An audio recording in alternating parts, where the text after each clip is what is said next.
Hai, Assalamualaikum. Petang ni cikgu nak buat satu resipi ringkas untuk minum petang keluarga cikgu.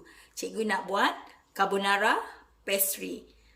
Bahan utama yang cikgu gunakan ialah pastry jenama kawan yang cikgu beli di supermarket. Jenama ni memang sangat-sangat recommended sebab rasanya sedap dan mudah untuk dibakar. Tetapi sebelum kita siapkan pastry kita, kita perlu siapkan dulu inti carbonara pastry kita. Okey, bahan utama yang cikgu gunakan untuk membuat inti ni tentulah carbonara cendawan jenama Prego yang disukai ramai. Keluarga cikgu memang suka jenama ni. Seterusnya, sosis yang dipotong kecil. Okey, bahan seterusnya ayam kisar jenama ayam mas. Kalau kita nak guna apa jua ayam jenama lain pun boleh, ataupun ayam yang dipotong dadu pun boleh. Daging kisar pun boleh. Ini dia sebiji bawang Holland yang dipotong dadu. Cikgu gunakan sebiji telur untuk disapu di atas pastry untuk dibakar nanti. Dan ini dia sedikit minyak untuk menumis. Okey, apa lagi? Kita mulakan untuk memasak inti carbonara pastry kita. Okey, mari kita mulakan untuk membuat inti carbonara pastry kita. Mula-mula kita ambil sedikit minyak. Jangan banyak-banyak nanti tak sihat pula inti kita ni. Kita masukkan sedikit minyak masak untuk menumis bawang Holland. Okey, kita ambil dulu bawang ni. Okey, kita masukkan ke dalam kuali. Kita tumis sehingga naik bau kita tumis kita tumis sehingga naik bau.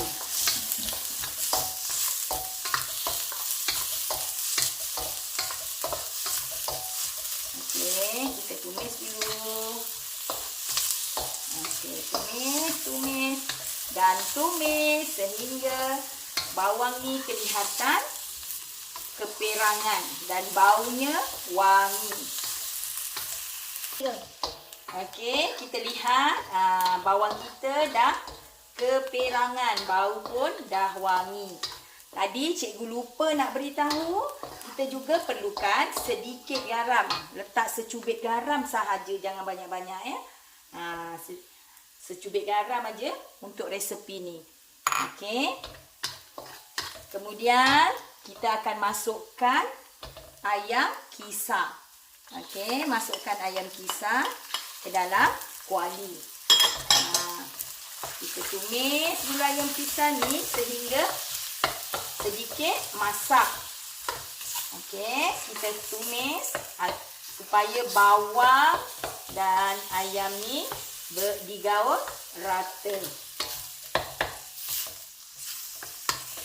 3. Okey, kita lihat ayam ni nampak dah sedikit masak. Kemudian kita akan masukkan sausage yang dipotong kecil. Dan kita tumis lagi agar semua bahan ni digaul rata nampak tu baunya sangat wangi. Ni yang anak-anak kita suka sausage dan ayam nampak sebati Ayam pun nampak dah masak tu dan baunya pun sangat wangi.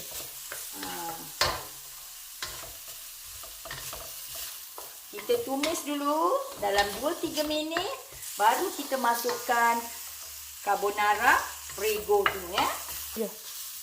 Setelah kita tumis dalam 2-3 minit, kita lihat nampak ni ayam dan sausage dah nampak sebati, dah mula masak.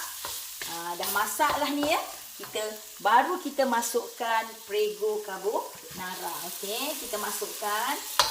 Okey. Kita masukkan, kemudian kita gaul rata. Nampak mudah kan resepi ni? Rasanya sangat sekejap je kalau kita nak buat untuk anak-anak minum petang. Kalau anak-anak nak buat menggunakan popia pun boleh. Kalau tak guna pastry, kita nak bungkus untuk buat popia pun boleh.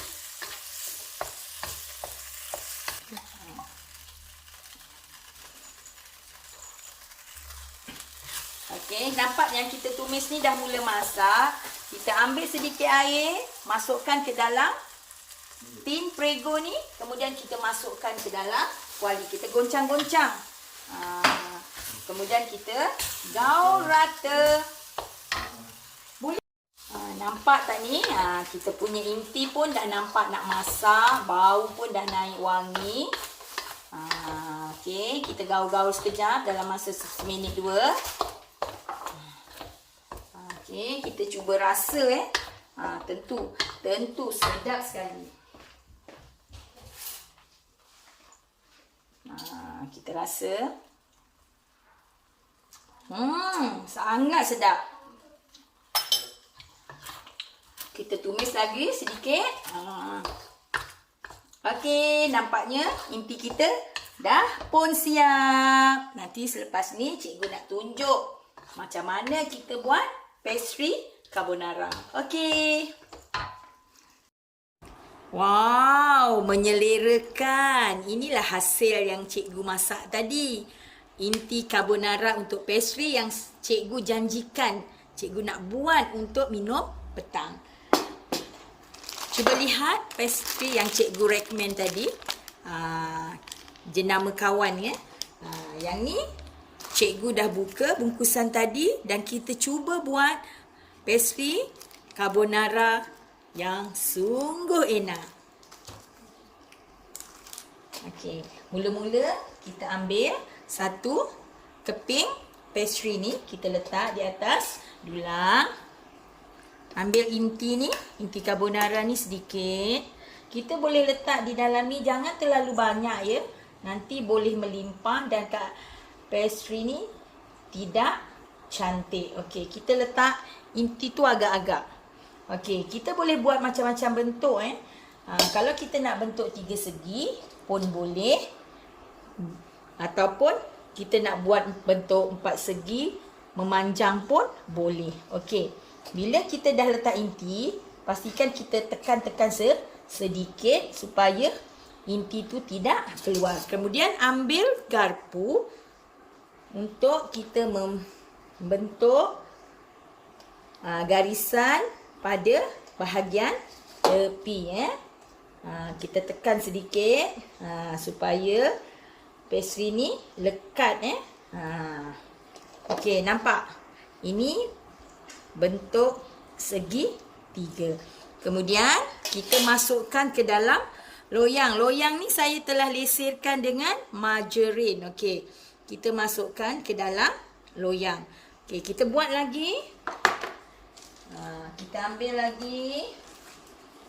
ambil lagi sekeping. Kita cuba buat lagi, masukkan lagi inti ke dalam kepingan pastry ni.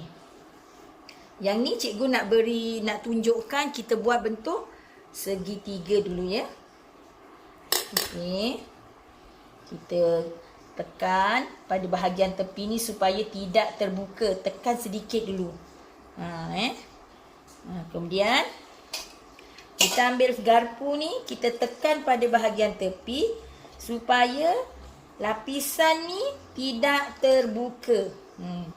Okey. Okey, inti pun tidak keluar. Okey. Nampak? Bentuk segitiga yang sangat cantik. Kemudian kita nampak ni. Ni bentuk segitiga. Kita masukkan ke dalam loyang yang telah saya lesirkan dengan margarin. Kita dah penuh satu loyang ni yang berbentuk segitiga. Sekarang cikgu nak tunjukkan, cikgu nak buat bentuk 4 segi tepat ya.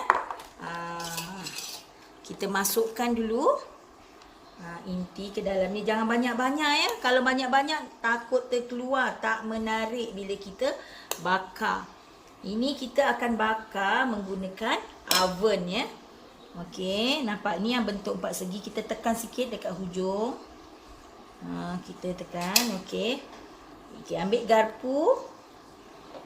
Kita ambil garpu. Okey. Ambil, jangan sampai atas ya. Agak-agak Nampak ni, yang 4 segi pun dah siap.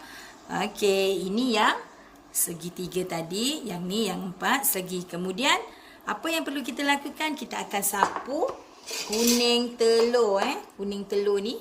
Nampak ni kuning telur ni. Kita akan sapu di atas pastry ni Kita akan sapu. Sebelum kita bakar, kita sapu dengan kuning telur.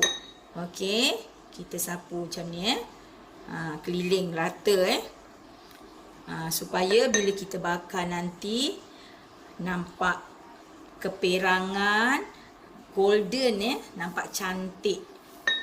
Okey.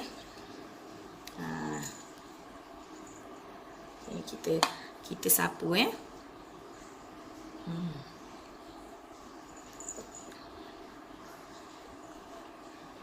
Okey.